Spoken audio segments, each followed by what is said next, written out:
Laporan RCI tabung haji. Apakah perkara yang terkandung di dalam laporan ini? Apa tujuan utama laporan ini? Dan apa ringkasannya? Jom, saya ringkaskan untuk anda.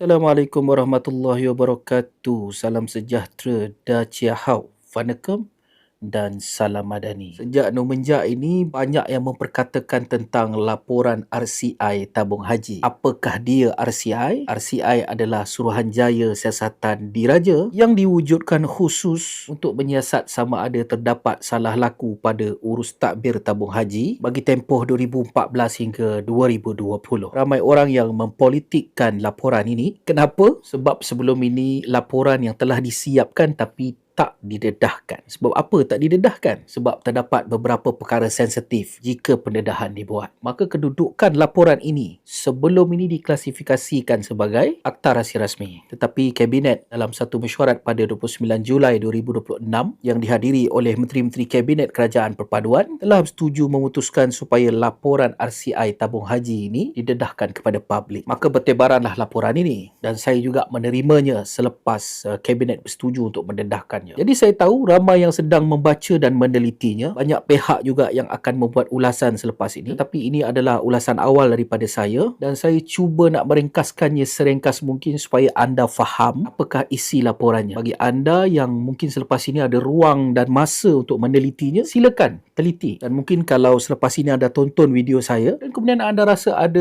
fakta yang salah ataupun ada ruang yang mungkin boleh saya tambah baik, janganlah segan, maklum sajalah. InsyaAllah nanti kita tengok apa fakta anda dan apa yang saya sampaikan yang mungkin boleh kita sinambungkan dan kita cuba usahakan. Laporan ini berjumlah 252 muka surat. Berpina mata nak membacanya malam tadi. Okay, tujuan utama dulu. Tujuan utama laporan Suruhanjaya Siasatan Diraja tabung haji ini adalah untuk menyiasat terhadap kelemahan takbir urus tabung haji, pengurusan kewangan, keputusan pelaburan yang berlaku sekitar tahun 2014 hingga 2020. Siapa anggota RCI, segala macam mereka yang menyiasat anggota RCI ni semua nanti anda semak lah. Kan benda-benda macam ni tak payahlah saya bagi tahu anda. Mereka adalah profesional-profesional yang diberi mandat oleh Yang di-Pertuan Agong sebelum ini, Al-Sultan Abdullah. Okey, saya nak sebutkan rumusan utama dulu. Rumusan utama daripada laporan ini adalah tabung haji mengalami krisis keuangan yang sangat serius. Iaitu kedudukan kewangannya telah pun merosot dalam tempoh 2014 hingga 2017 itu. 2017 itu adalah puncak kepada krisis. Saya cuba sebutkan dulu poin-poin utama di dalam laporan ini berdasarkan pembacaan saya. Kalau lepas ini anda baca, anda rasa macam tak betul ni, itu maksudnya mungkin ada yang saya terlepas pandang lah. Yang pertama sekali, laporan RCI ini cuba memberikan gambaran bahawa kelemahan takbir urus ini berpunca daripada pentadbiran dan dicampuri oleh urusan orang politik, menyebabkan ataupun memuncakan kelemahan takbir urus ini berlaku. Misalnya adalah kuasa menteri terlalu luas, menteri yang bertanggungjawab terhadap tabung haji ketika itu, kriteria pelantikan ahli lembaga tabung haji yang tak jelas, serta penglibatan ahli-ahli politik yang menjejaskan keyakinan lembaga tabung haji. Saya tak menyebut nama mereka yang terlibat kerana laporan juga tidak memperincikan ataupun tidak begitu fokus kepada nama-nama individu, tetapi sebaliknya kepada urusan salah urus takbir itu sendiri. Poin yang kedua adalah lembaga tabung haji mengalami masalah keuangan yang sangat serius. Masalah ini menjadi semakin jelas pada tahun 2017 apabila pengurusan tabung haji mendapati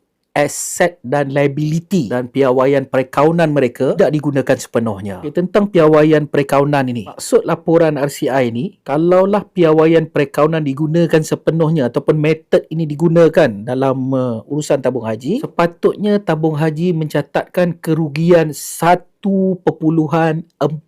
bilion. Bukannya untung 3.4 bilion. Ini berdasarkan laporan Yang publik ditunjuk adalah tabung haji untung 3.4 bilion, tetapi yang sebenarnya berlaku di dalam tabung haji adalah tabung haji sebenarnya rugi, tuan-tuan. Rugi 1.4 bilion. RCI juga berpendapat bahawa Jabatan Audit Negara yang memberikan sijil audit bersih bagi penyata kewangan 2017 patutnya tak diberi. Sebabnya tabung haji itu sendiri mengalami masalah kewangan yang serius. Tapi pelik Jabatan Audit Negara pada tahun 2017 itu boleh mengeluarkan sijil audit bersih. Waktu tu negara di bawah pengurusan siapa agaknya? Itu poin yang kedua. Poin yang ketiga, Ini agak penting sebab poin ini dah banyak kena goreng oleh orang-orang politik di luar sana. Poin yang ketiga adalah hibah yang dibayar tinggi melebihi kemampuan kewangan. Ada yang mengatakan, oh, beri duit dividen hibah kepada orang Islam juga jadi satu kesalahan. Saudara, saya tak mau ulas tentang bab Melayu, bab Islam. Bukan itu tujuan saya buat video ringkasan laporan tabung haji ini. Tujuan saya adalah untuk memberikan fakta ringkasan pada laporan Suruhanjaya. Bila hibah yang dibayar melebihi kemampuan keuangan sesebuah syarikat, maka berlakulah kemerosotan terhadap reserve tabung haji ini.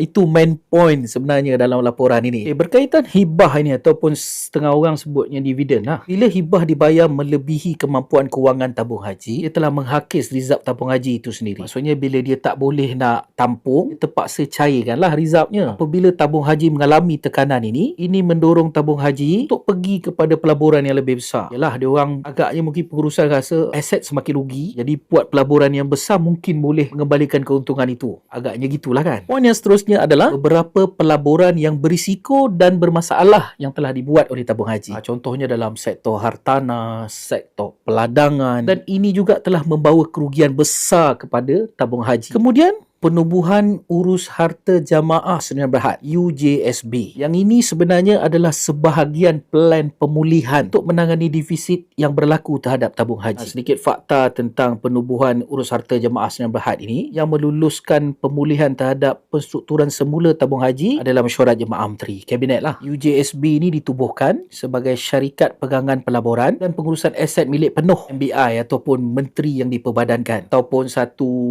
minister incorporated lah, buah syarikat diperbadankan. Bila saya sebutkan ini bukan berarti menteri terlibat pada waktu itu mempunyai kuasa penuh, tetapi sebaliknya UJSB ni ada jawatan kuasa khasnya. Siapa jawatan kuasa khas UJSB? Jabat Perdana Menteri, Bank Negara, Kementerian Kewangan dan pengurusan kanan tabung haji. Jadi kalau lepas ini ada orang twist fakta, inilah fakta ringkasannya. Fakta ringkasan terhadap penubuhan plan pemulihan iaitu Urus Harta Jamaah Sdn Bhd UJSB ini. Maka secara ringkasnya RCI mengesyorkan pembaharuan secara menyeluruh. Masuklah pindaan pada Akta Tabung Haji 1995, pengukuhan takbir urus, peningkatan ketelusan laporan kewangan, penambahbaikan pengurusan pelaburan, dan yang paling penting adalah ambillah tindakan kepada mereka-mereka yang terlibat, terbukti menyalahi undang-undang dan menyalahgunakan kuasa dalam isu ini. Itu adalah kesimpulan atau main point kepada RCI Tabung Haji. Secara ringkasnya, dalam tempoh 2014 hingga 2020, kelemahan takbir urus ini berpunca dari kelemahan sistemik takbir urus, pengurusan kewangan dan pelaburan. Maka RCI menekankan supaya satu pembaharuan takbir urus terhadap struktur untuk memastikan tabung haji terus kekal mampat demi kepentingan pendeposit. Ini ringkasan main point. Selain itu, RCI ini meneliti semua dokumen dan bukti-bukti berkaitan. Maksudnya mereka ni buat kerja secara teliti lah, bukan pakai sembrono, pakai cakap kemudian bentang.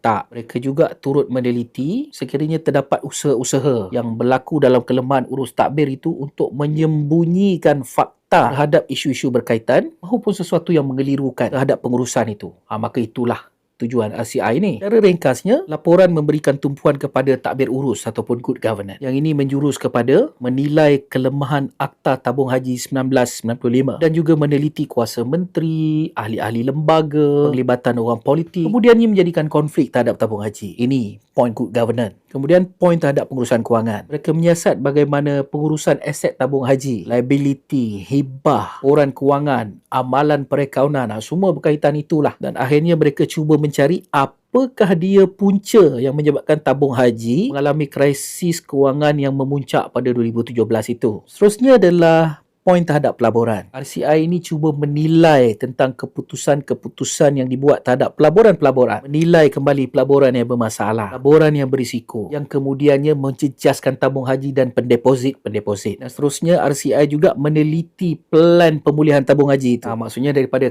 laporan ini menunjukkan bahawa bukanlah tabung haji tak ada usaha langsung cuba nak memulihkan kedudukan mereka itu. Ada. Iaitu RCI ini meneliti penubuhan urus harta Jemaah Sdn Bhd UJSB yang melibatkan pemindahan aset dan juga meneliti sama ada langkah-langkah itu sesuai atau tidak untuk tabung haji. Dan kemudian RCI ini mengemukakan syur-syur cadangan untuk memperkukuh takbir urus, meningkatkan ketelusan, memperbaiki undang-undang dan yang paling mustahak memastikan masalah sama tidak berulang. Okey, saya fikir itulah ringkasan yang boleh saya ceritakan. Saya tahu kalau nak cerita lebih-lebih kan, anda pening, saya bertambah pening. Nak baca pun berpinau-pinau mata kan, nak memahami terms-terms di dalam laporan RCI ni. Jadi inilah sedikit yang boleh saya sampaikan. Semoga video ini memberi manfaat kepada anda yang mendengarnya. Okey, setakat itu dulu.